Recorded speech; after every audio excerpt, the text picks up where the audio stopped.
우리 앞사람 뒷사람 앞사람 인사합니다. 새해에도 하나님의 축복을 많이 받으시기 바랍니다 하고 인사 한번 합시다. 예.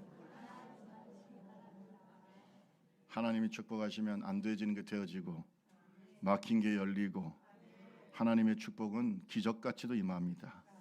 그렇다고 맨날 기적만 바라보자는 게 아니고 하나님의 역사는 우리의 상상을 초월한다. 믿으시기를 주님의 이름으로 축원합니다. 설 명절 맞이해서 2024년 새해 가장 이루고 싶은 소원 또는 목표가 무엇입니까? 라고 보령시에서 조사했어요. 어디에서? 수원시에서 조사했으면 좋았을 텐데 보령시에서, 제가 보령을 좋아해요. 어쨌든 이 보령시에서 조사를 했는데 이런 결과가 제가 볼 때는 현대인의 마음은 똑같다고 생각하고요. 1위가 뭐냐? 29.3%. 건강한 몸에 건강한 정신. 건강한 몸에 뭐라고요? 정신 차려야 될 사람 많아요, 요즘에. 조금 생각이 이상한 사람들도 있더라. 건강한 몸에 건강한 정신을 위해서 운동하겠다. 운동을 열심히 하겠다. 첫 번째고요.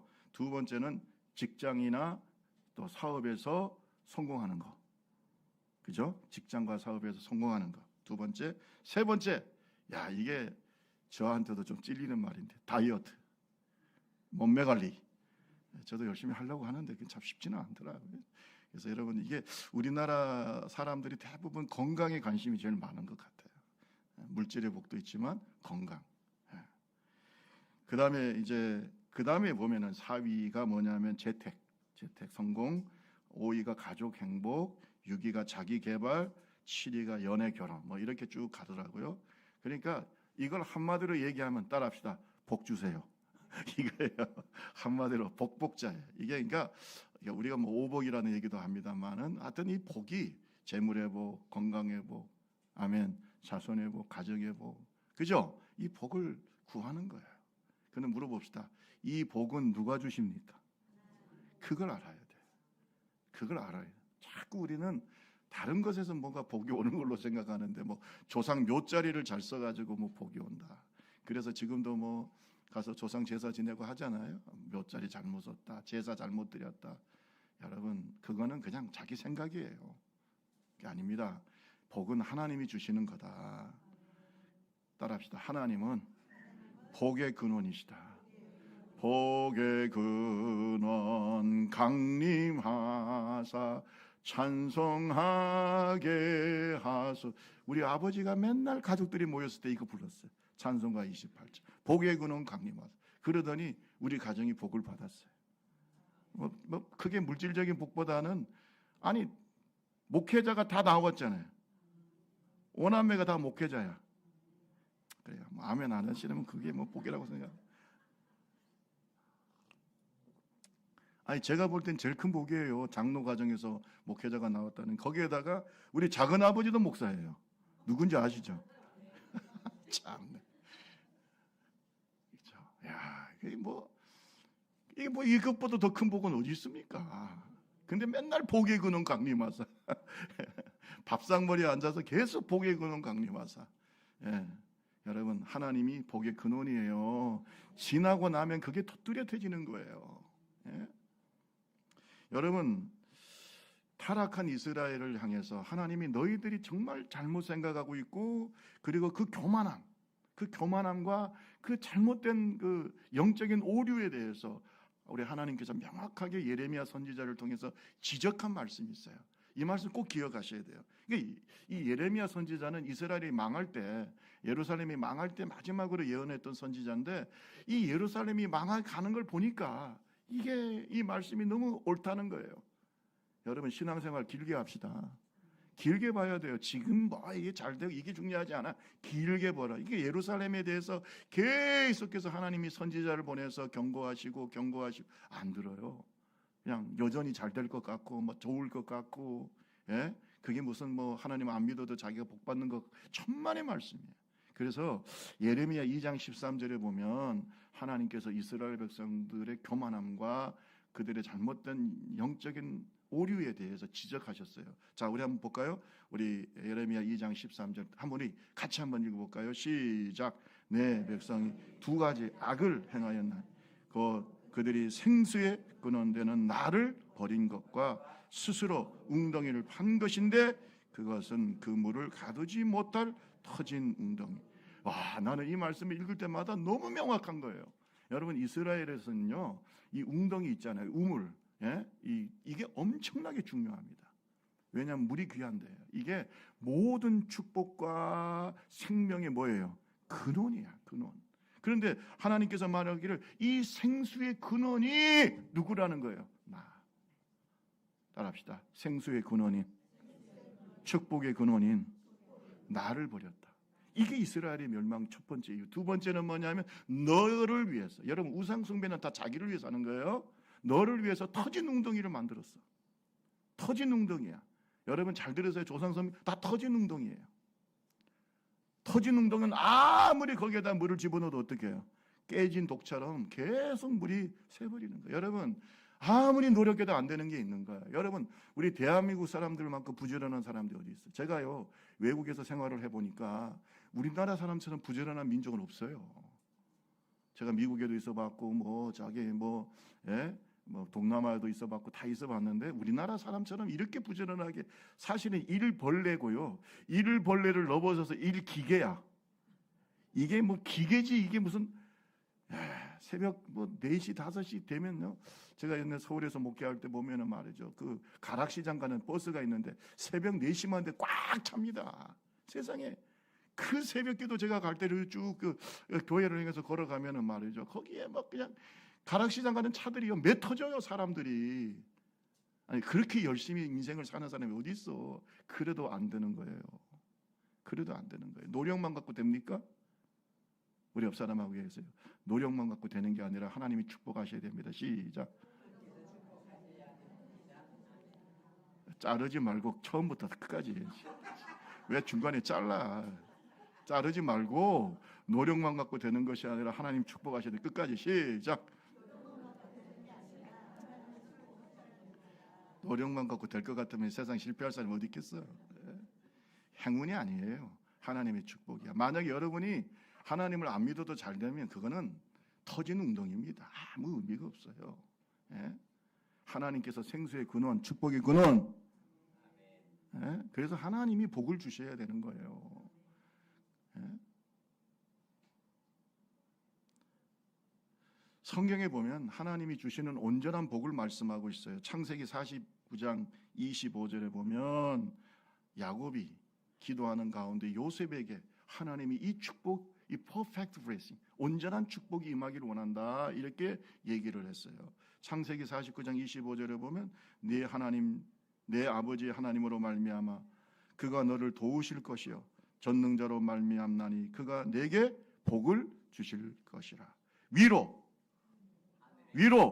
하늘의 복, 아래로 깊은 샘의 복, 그 다음에 뭐예요? 젖먹이는 복과 태의 복. 이게 뭔 줄 아세요? 위에 신령한 은혜, 하늘의 복. 아멘. 신령한 은혜가 넘쳐야 행복한 거예요.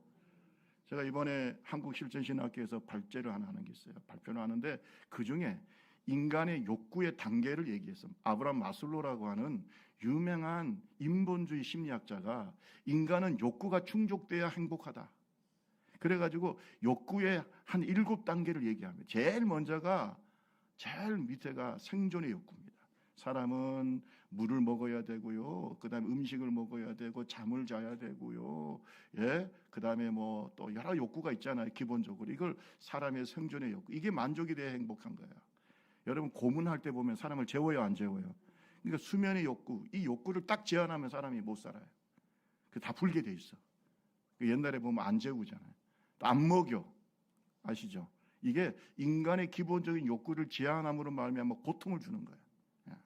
그래서 이게 만족이 돼야 사람이 행복한 거예요. 그 다음에 안전의 욕구, 사랑과 소속감의 욕구, 쭉 제일 높은 욕구가 자아 실현의 욕구다. 이렇게 이제 아브라함 마슬로가 얘기했는데 여기에서 이 사람은 인본주의 심리학자고 하나님을 모르기 때문에 몰랐던 욕구가 있어요. 저 이번에 발표한다니까. 좀 아멘 좀 해봐. 담임 목사가 그래도 좀 똑똑하다 생각하지만 아멘 좀 해. 이 욕구가 뭐냐면 spiritual need, 영적인 욕구가 있다 이거야. 따라합시다. 영적인 욕구. 이 영적인 욕구는요, 가장 기본적인 욕구이면서도 최상의 욕구예요. 누구 닮기 원한다? 예수 닮기. 그 다음에 가장 기본적인 욕구는 구원의 욕구입니다. 그러니까 이 영적인 욕구는 가장 기본적이면서 최상의 욕구예요. 이게 영적인 욕구인데 하나님을 믿지 않는 이 아브라함 마슬로는 이건 모르는 거예요. 그냥 근데 이 말이 어느 정도는 이 인간의 기본적인 욕구가 충족돼야 행복하다. 맞아요. 네? 여러분 할머니들이 할아버지들이 나이 들어가지고 공부하려고 하는 이유가 뭡니까? 심지어는요 80세 연세 드신 할머니가 대학교 이번에 들어갔대요. 이게 인지적 욕구예요. 사람은 배우고 싶은 거야. 그러니까 그분은 그 배우고 난 다음에 뭐 그걸 가지고 뭐 어디 누구를 위해서 쓸 시간도 없잖아요. 80이니까. 그런데 그냥 배우는 것 자체가 행복한 거예요. 이 욕구가 충족되니까. 예? 여러분 그것보다 더 행복한 것은 영적인 욕구가 채워졌을 때예요. 이게 복이라니까요. 따라합시다. 영적인 욕구. 사람은 영적인 욕구가 채워질 때 행복한 거예요. 왜? 인간은 영적 존재야. 아무리 돈을 많이 벌고 뭐 세상에서 자기가 잘나가지고 뭐 학위를 따고, 저도 학위를 딸 때까지 땄잖아. 딱 한 달 좋아요. 한 달. 학위 따고 난 다음에 자랑하고 다녀. 나 학위 땄다고 자랑. 딱 한 달 좋은데 그 다음부터는 별로 재미가 없어요. 여러분 아파트도요. 뭐 70평짜리 뭐 이런 아파트 들어가면 딱 한 달 좋아요. 그 다음부터 뭐냐? 힘들어. 뭐 하기 힘들어요? 청소하기 힘들어. 딱 한 달 좋아, 한 달. 사람은 이런 욕구는요 일시적이고 찰나적이에요. 그러나 영적인 욕구는 우리에게 영원한 축복인 줄로 믿습니다. 그래서 성경은 말합니다. 하나님께서 너를 도우시고 내게 복을 주시다. 위로 하늘의 복이에요. 하늘의 복, 하늘의 복, 신령한 복. 영적인 욕구를 어떻게 해요? 채워주시는 복. 그러면 여러분 세상 사람 날 부러워하지 않아도 나도 역시 세상 사람 부럽지 않습니다. 이거 채워지고 나면요 다른 욕구들은요 다 그냥 아무 의미가 없어져요. 믿습니까? 여러분에게 이 축복이 있기를 주님의 이름으로 축원합니다. 아래로 셈의 복은 뭐냐면 기쁜 셈의 복은 사업과 기업의 복이에요. 하나님께서 여러분 기업도 잘 되게 하시고 사업도 잘 되게 하시고 누가 열어주셔야 돼요? 하나님이 열어주시는 거예요. 또 여기서 젖먹이는 복, 태의 복, 자식들이 잘 돼야지. 제일 불쌍한 사람은 자기는 똑똑한데 자식들이 안 돼. 여러분 이것도 안 좋더라고. 좀 어머니 아버지가 조금 부족해도 자식들이 더 잘 되면 그 가문이 어떻게 해요? 예. 그냥 아멘 하시는 분들만 그렇게 복을 받으시고요. 예. 아멘. 나보다 내 자식이 더 잘 되는 게 좋잖아요. 예? 할렐루야. 여러분 저도 이번에 우리 사위하고 딸이 왔을 때 내가 축복을 많이 했어요. 예. 나보다 더 잘 되라. 나보다 더 잘 돼. 할렐루야. 그러니까 아멘 하더라고. 예. 더 잘 돼. 더 잘 돼야지. 예. 죄송합니다. 손녀 자랑하고 싶어도 참을게요. 얼마나 똑똑한지 몰라. 얼마나 똑똑한지 몰라. 참을게.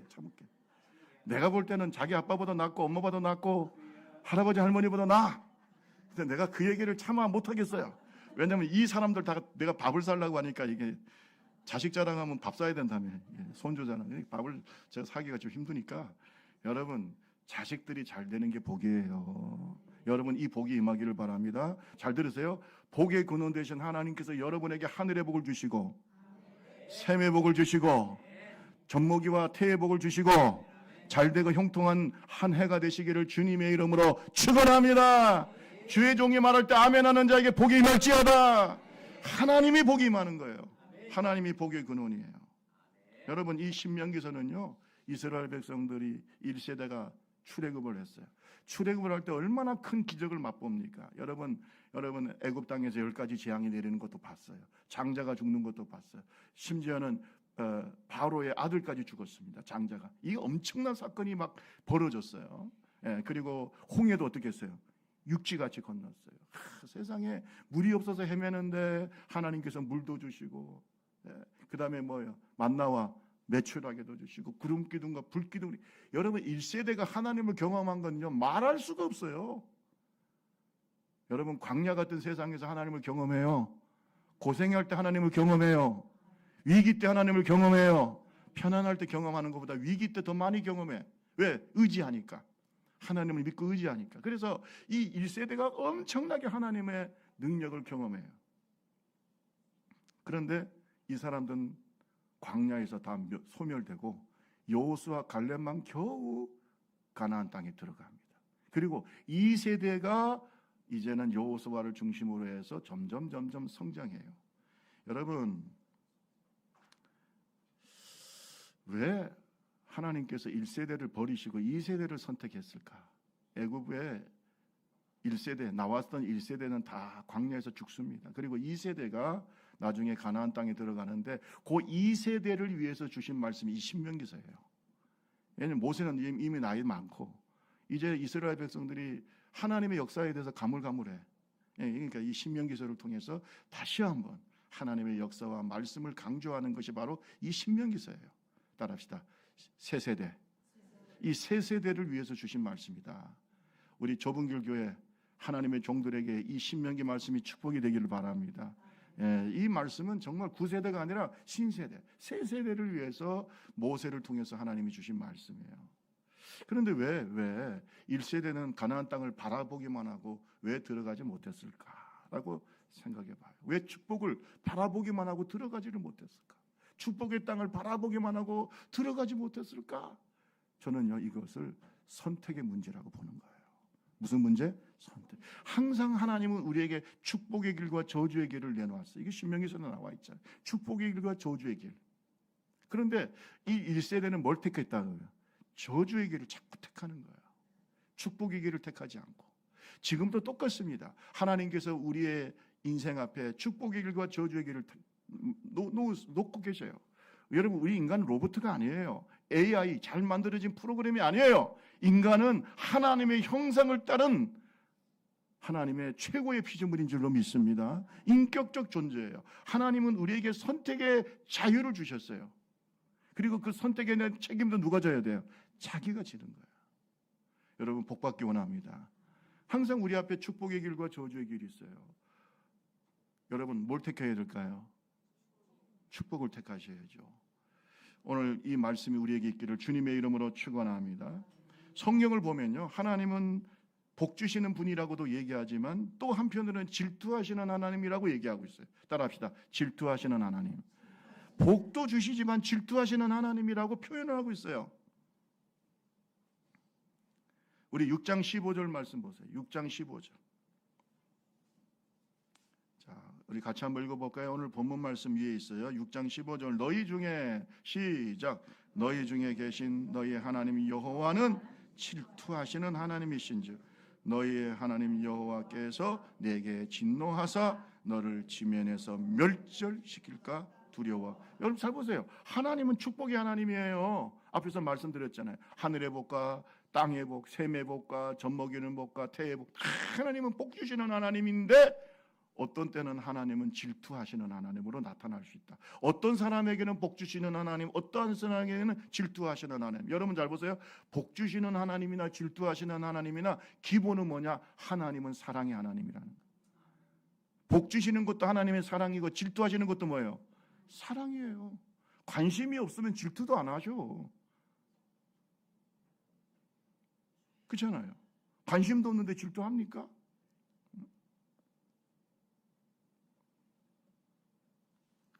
이 질투는요, 하나님의 질투는 인간의 질투와 다릅니다. 이 하나님의 질투는 거룩한 분노예요. 하나님의 불순종, 우상을 섬기고 이런 하나님을 배반하는 것에 대한 하나님의 거룩한 분노를 우리가 질투라고 표현하고 있는 거예요. 여러분, 오늘 저와 여러분 질투하시는 하나님이 아니라 우리를 사랑하시고 축복하시는 하나님을 마주하기를 바랍니다.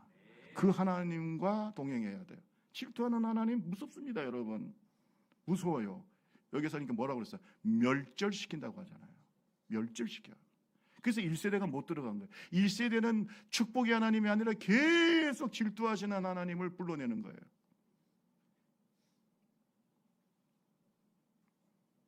여러분, 오늘 하나님의 사랑을 받는 하나님의 자녀들 되기 바랍니다. 지금 우상 섬기고 또 하나님 안 믿고 그러면 그건 만약에 그가 택한 자라면 하나님은 질투하시는 하나님으로 나타날 겁니다. 여러분, 1세대가 왜 하나님의 사랑을 받지 못하고 질투의 대상이 됐는가?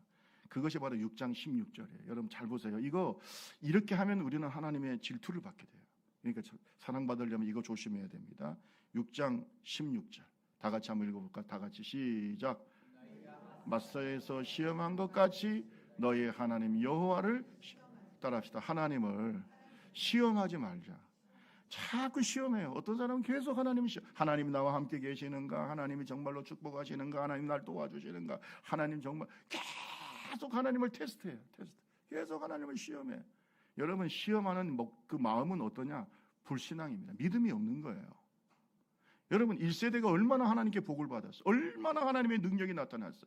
세상에 누구라든지 여러분 홍해를 건널 수 있습니까? 누구든지 10가지 재앙을 경험할 수 있습니까? 누구든지 만남의 왼처를 경험할 수 있습니까? 여러분 제가요 성지순례 가서 보니까 광야에서 여러분 40년 동안 이스라엘 백성 산다는 거예요. 그건 기적이에요. 아무것도 없어요.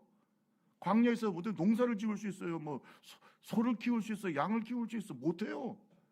근데 하나님께서 하늘에서 만나면 외출하게 해주시고 할렐루야. 구름 기둥과 불 기둥 인도하시고 이건 놀라운 기적이에요. 그렇게 하나님을 하나님의 능력과 살아계심과 기적을 경험해도 이 의심병을 못 고치는 이 의심병. 예? 계속 하나님을 시험해. 여러분 정신과에서도 상담 심리학에서도 이런 의심병이 있어요. 의심병. 여러분 부부 사이에서 제일 중요한 게 뭡니까? 신뢰죠. 신뢰가 깨지면 못 사는 거예요. 근데 여러분 이 부부 사이에도 의심병이 있어요. 이걸 우리가 의부증, 의처증이라고 해요. 예? 정말 이런 사람하고 살기 힘들어. 계속 전화해. 어떤 사람은 30분마다 전화하고. 아니 시장 가가지고 아니 거기 요새 보면은 또 시장에 또 총각들이 파는 데가 많잖아.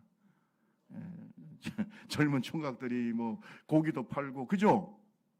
시장 안 가보셨어요? 예. 가보면은 뭐 야채도 팔고 그러면 가서 흥정하려고 얘기 좀 할 수 있지. 전화가 해가지고 지금 누구 하고 있어? 여기 젊은 총각이 야채 팔고 있는데 거기서 얘기하고 있어. 왜 거기서 얘기하고 있어? 여러분 사람이 살겠어요?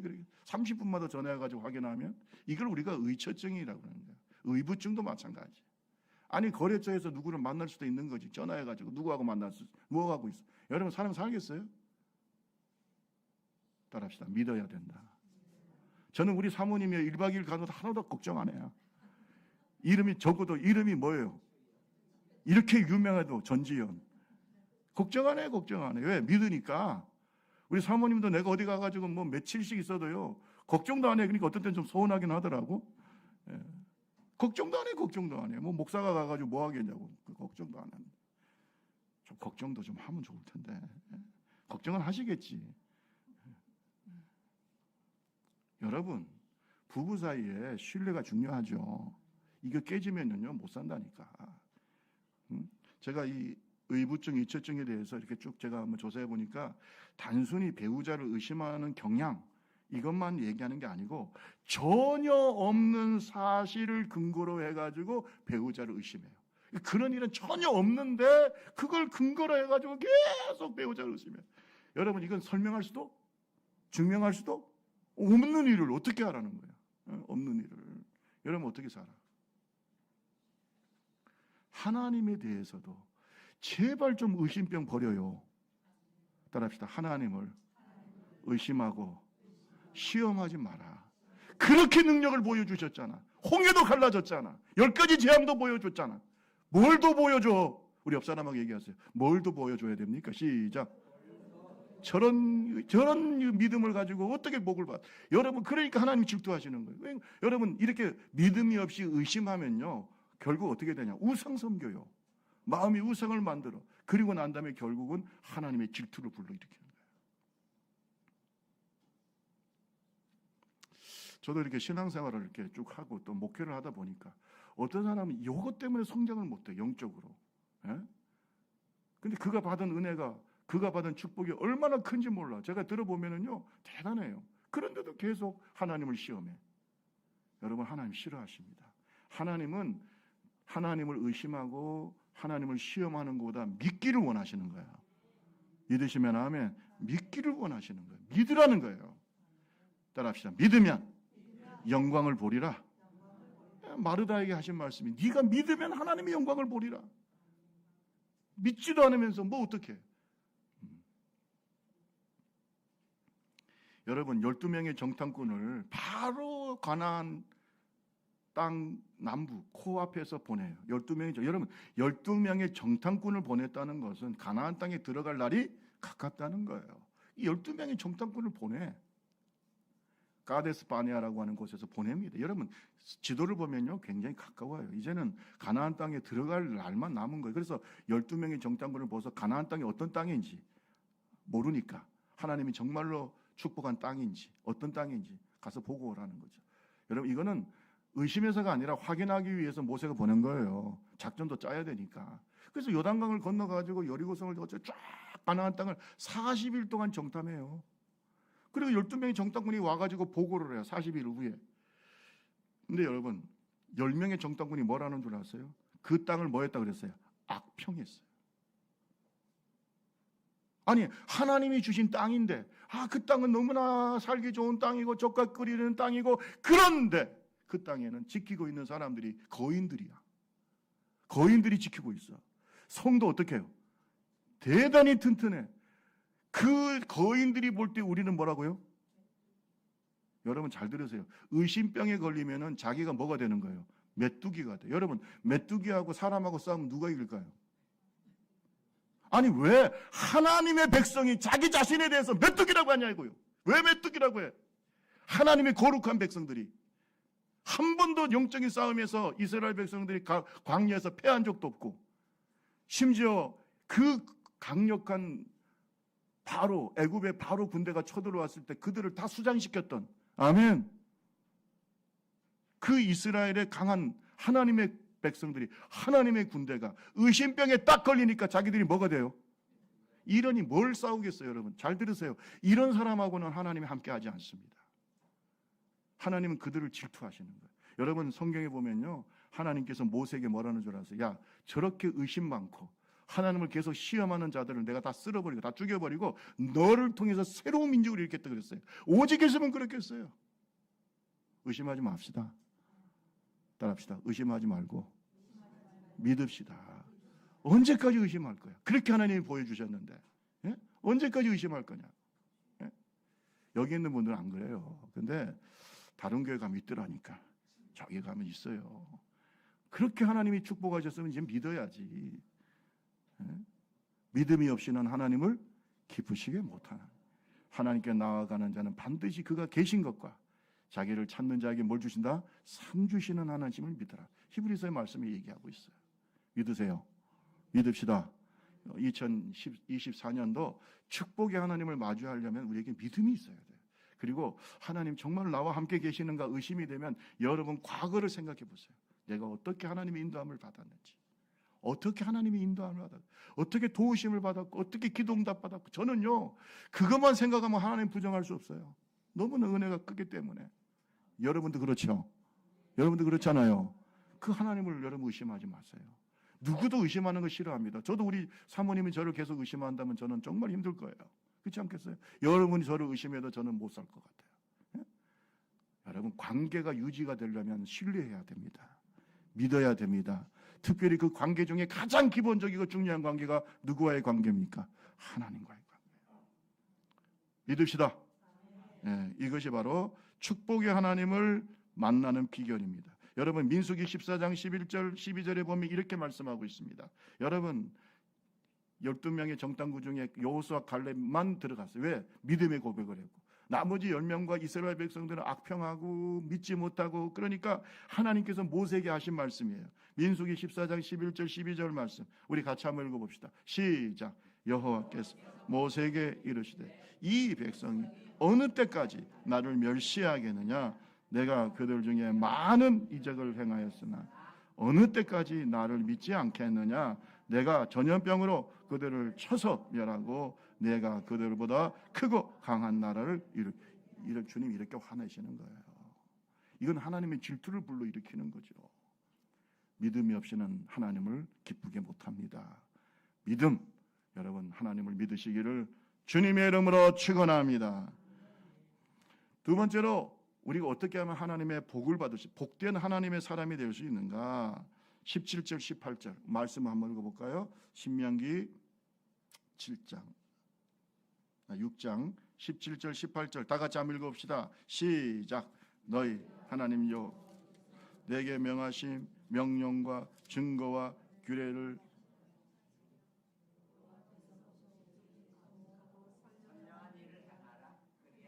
내가 복을 받고 그 땅에 들어가서 여호와께서 모든 대적을 내 앞에서 쫓아내시겠다고 내 조상들에게 맹세하신 아름다운 땅을 차지하리니 여호와의 말씀과 같으니라. 여러분, 두 번째로 우리가 복을 받으려면 어떻게 해야 돼? 첫째는 하나님을 믿으라.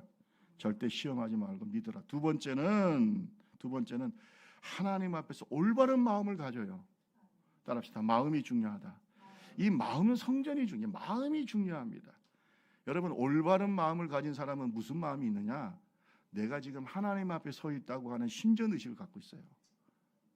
아멘. 이게 종교개혁자들의 마음이에요. 따라합시다. 올바른 마음. 올바른 마음 가져야 됩니다. 종교개혁자들처럼 내가 누구 앞에 서 있다고요? 코람데요. 하나님 앞에 서 있다. 하나님 앞에 내가 서 있어. 내가 지금 하나님 앞에 있어. 여러분이 올바른 마음 가지면요, 순종해. 따라합시다. 말씀에 순종한다. 그래서 17절에 보세요. 너희 하나님 여호와께서 너에게 명령하신 명령과 증거와 규례. 명령과 증거와 규례를 한마디로 말해서 하나님 말씀이에요. 하나님의 말씀 속에 명령도 있고 증거도 있고 규례도 있는 거예요. 여러분, 이 하나님 말씀을 마음을 다해서 지켜요. 여러분 한번 물어봅시다. 여러분이 하나님의 말씀을 마음을 다해서 지켜야 될 이유가 뭔지 아세요? 이 말씀은 나를 위한 말씀일까요? 하나님을 위한 말씀일까요? 나를 위한 말씀이에요. 따라합시다. 나의 행복을 위하여 주신 말씀이다. 나의 행복을 위해 주신 말씀이에요. 여러분, 부모님들이 자식들에게 잔소리 같지만 얘기를 하는 이유는요, 자기가 잘 되려고 하는 게 아니에요. 누가 잘 되기 위해서? 자식들이 잘 되겠죠. 여러분 덕담도 많이 하셨잖아요. 그렇죠? 덕담. 제가 지난번에 말씀드렸을 텐데 절대 언제 시집 가냐, 애기 언제 낳냐, 언제 취직하냐 이런 말을 하면 돼요, 안 돼요? 할 때는 뭐라고요? 돈 주고 하라고. 데이트 비용이라도 주면서 해. 그것도 안 하면서 그냥 말만 그냥 시끄럽고. 그죠? 여러분 잘 들으세요.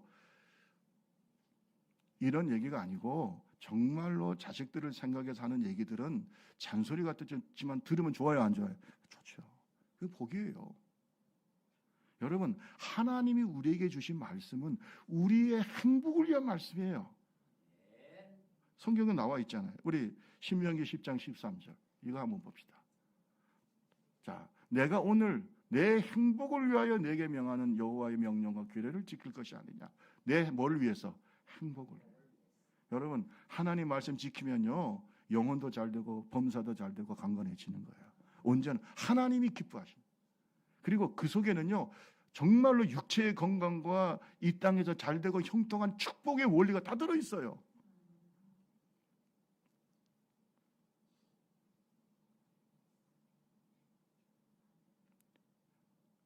저쪽에 아직도 아멘 안 하는 분들이 있어요. 뭔 말인지 아시겠죠? 축복의 원리가 다 들어있다니까. 여러분, 연초가 되면요, 제일 잘 팔리는 책이 뭔 줄 아세요? 처신술. 어떻게 하면 성공할 것인가? 어떻게 하면은 뭐 사업에 성공할, 어떻게 하면 말에 성공할 것인가? 어떻게 하면 관계에 성공할 것인가? 맨날 성공의 법. 저도 몇 권 있습니다. 저도 아마 이 처신술에 대한 책을 제가 잘 쓰기만 하면 아마 베스트셀러가 될 거예요. 사람들은 다 성공하기를 바라고, 그래서 그 성공의 비결을 배우려고 뭐 유명한 사업가라든지 또는 교수님이라든지 성공자들의 얘기를 들으려고 해요. 그거보다 더 성공의 비결이 들어있는 말씀이 뭐예요? 주여, 어떤 처신술보다 더 좋은 말씀이, 성경 한 번도 안 읽어 죽어도 그냥 한 번도 안 읽어, 한 번도 안 읽어. 저는요, 우리 청년들이나 젊은 세대에 꼭 말하고 싶어요. 여러분이 정말로 성공하고 싶으면요, 잠언서라도 좀 읽으세요. 그래요. 아멘 안 하시죠? 참, 아멘은 집에 가서 할 모양이네. 잠언서라도 좀 읽으세요. 한번 읽어보세요. 얼마나 좋은지. 영적으로 더 성장하고 싶으면 시편을 읽으세요. 예? 예수님에 대해서 정확하게 알고 싶으면 사복음서를 읽으세요. 물론 마태복음 읽다 보면 누가 누구를 낳고 누가 시험에 들지 마시고 그냥 넘어가도 돼. 그거는 어쨌든 간에 여러분 그 속에 다 하나님의 축복이 들어있잖아요. 우리 옆 사람하고 한번 얘기해 보세요. 올해는 성경 좀 읽읍시다. 시작. 네? 이 성경은 누구를 위한 말씀이라고요? 나의 행복을 위한 말씀이라고. 성경 한 번도 안 읽고 뭐 하나님을 안다고 얘기를 합니까? 네? 성경 한번 읽어보세요. 여러분들 다시 한번 말씀드려요. 정말로 성공적인 인생은요, 잠언서라든지 전도서라든지 시편이라든지 이런 지혜서를 쭉 읽어보세요. 특히 고난당한 사람들은 욥기서를 한번 읽어보세요. 정말 너무나 지혜로운 말씀이 다 들어있어요. 여러분, 우리가 하나님 앞에 바른 마음을 가지면요, 하나님 앞에서 올바르고 선한 일을 행하게 됩니다. 올바르고 선한 일. 6장 18절 말씀에 보면은 여호와 보시기에 정직하고 선량한 일을 행하라. 따라합시다. 정직하고 선량한 일. 여러분, 이 말씀은요, 제가 한마디로 말할게요. 신앙의 양심에 거리끼지 않는 삶을 살아라. 아시겠어요? 하나님 보시기에 정직하고 선량한 일이라는 게 뭐냐? 바르고 하나님 보시기에 선한 일을 말하는데, 이것은 우리 속에 선한 양심, 거듭난 사람들은 이 양심이 영적인 브레이크와 인도자가 되는 줄로 믿습니다. 그래서 우리 속에 선한 양심이 있어요. 여기에 거리끼는 일을 하지 말라고. 남 속이지 마시고, 아멘. 좀 돌아가더라도 정직하게 살고, 장사할 때 좀 상한 거 팔지 말고, 그런 사람 아무도 없지만 너무 가격 후려치지 말고. 뭔 말인지 아시죠? 시장 갔을 때 너무 반값으로 그냥 딱 깎지 마라. 좀 제발. 그런 분은 없겠지만은 좀, 아니 그 장사하는 분들도 먹고 살아야 될 거 아니에요. 여기는 없죠. 또 너무 또 안 깎는 것도 조금 문제가 있는데 요새는 다 정찰제니까. 옛날 우리 어머니 보면은 딱 반을 치더만. 여러분 부산 가면 부산 진시장이라고 있어요. 부산 진시장. 어머니가 부산 진시장을 가면 그 저를 꼭 데리고 갔어요. 왜냐하면 뭐 물건 같은 거 들어야 되니까.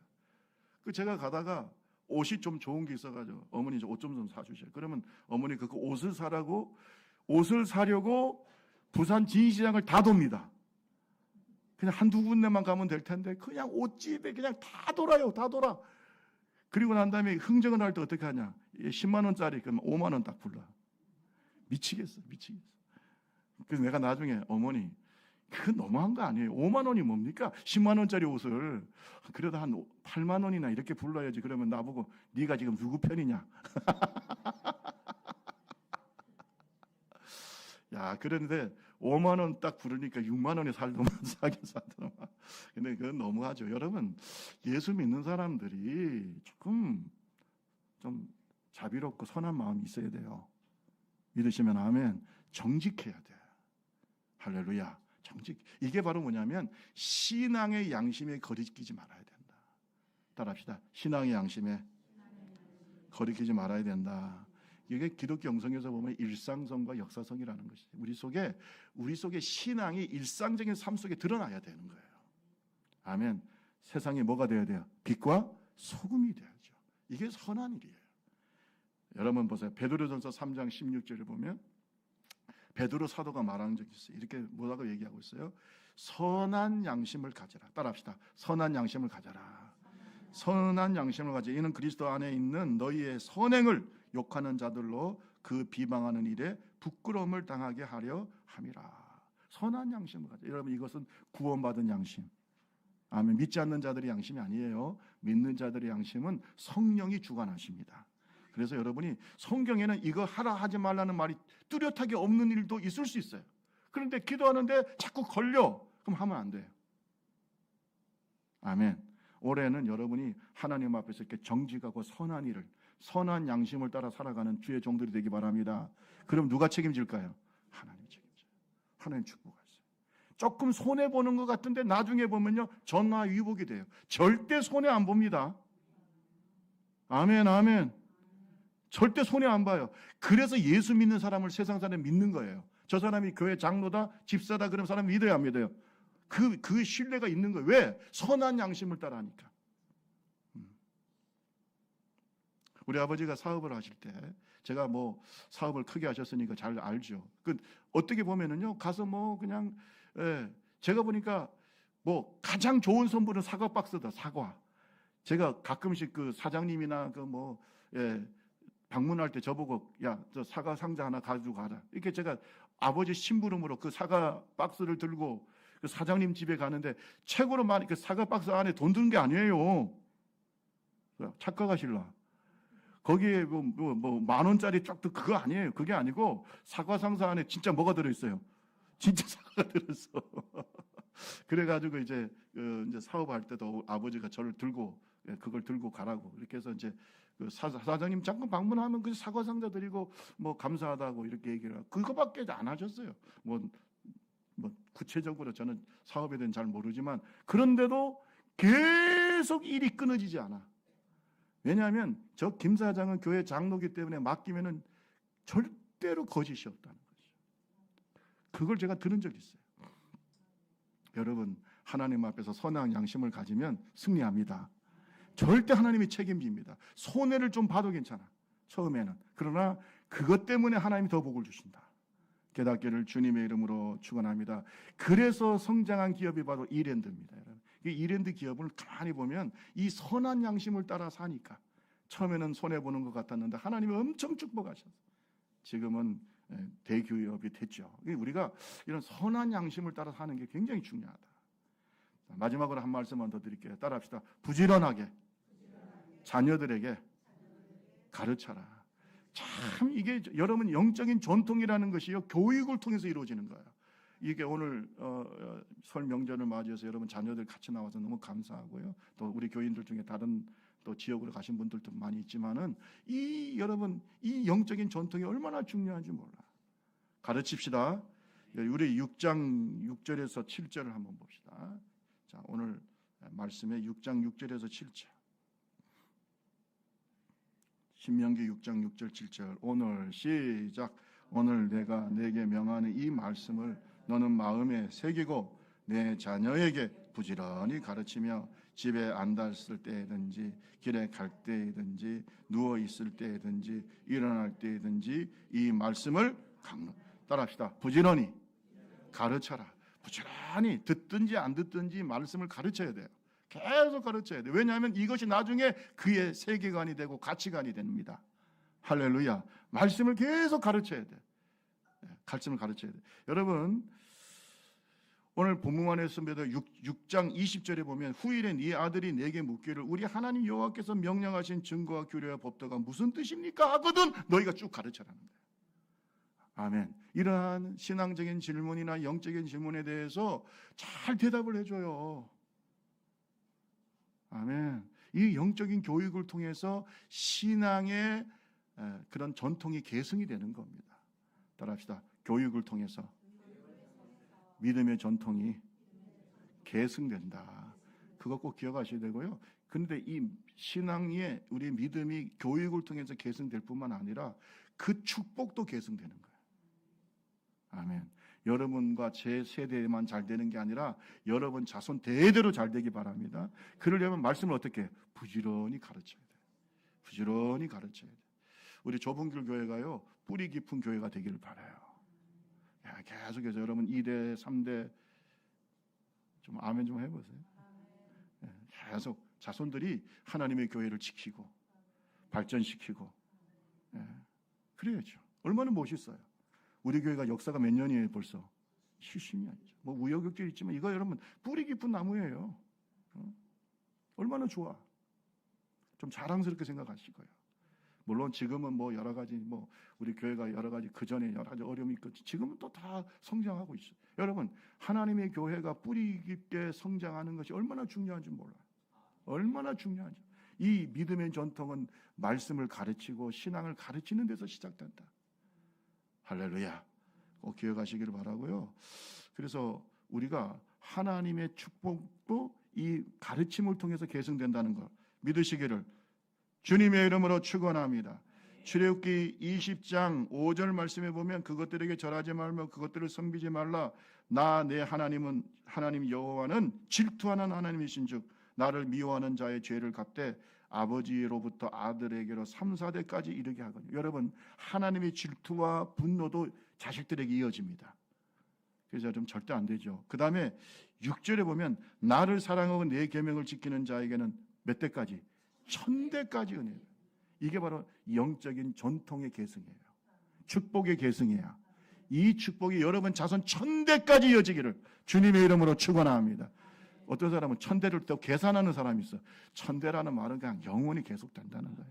하나님의 축복이 여러분 자손들에게 영원히 계승되는 이런 믿음의 명문 가정들이 다 되기를 주님의 이름으로 축원합니다. 말씀 마치겠습니다. 여러분, 다른 명절보다 설 명절에 가장 많이 사용하는 덕담이 있어요. 제가 쭉 조사해 보니까 행복이 가득하길 바랍니다. 새해 더 많은 좋은 일들이 가득하기를 바랍니다. 건강과 행운이 가득하기를 바랍니다. 사랑 가득한 설날 되기 바랍니다. 이런 덕담들, 복 받으시라는 덕담들이죠. 여러분에게 이 가정에, 여러분 가정들의, 우리 교회에 이 축복이 넘치기를 주님의 이름으로 축원합니다. 여러분 건강하시고 하늘의 신령한 복과 땅의 기름진 복과 여러분 자손의 복 1000대까지 이어지기를 주님의 이름으로 축원합니다. 그러려면은요, 복 주시는 하나님을 믿어야 돼요. 복은 누가 주신다고요? 조상신이 주는 게 아니라니까요. 내가 노력만 해도 되는 게 아니라니까요. 복 주시는 하나님 믿읍시다. 그 다음에 무슨 일을 만나도 하나님을 시험하지 말라. 하나님 시험하지 말아요. 그리고 오늘 하나님 앞에서 올바른 마음을 가집시다. 올바른 마음. 하나님 앞에 순종하고 신앙 양심에 거리끼지 않도록 이렇게 삽시다. 그리고 우리 자손들에게 말씀을 어떻게 해요? 부지런히 가르쳐. 이런 믿음의 종들이 되면 여러분 가정이 참으로 복되고 아름다운 믿음의 명문 가정이 될 줄로 믿습니다. 주님의 이름으로 축복합니다. 우리 나같이 찬양 지 216장 반드시 내가 너를 축복하리라. 우리 찬송하시고 함께 기도하겠습니다.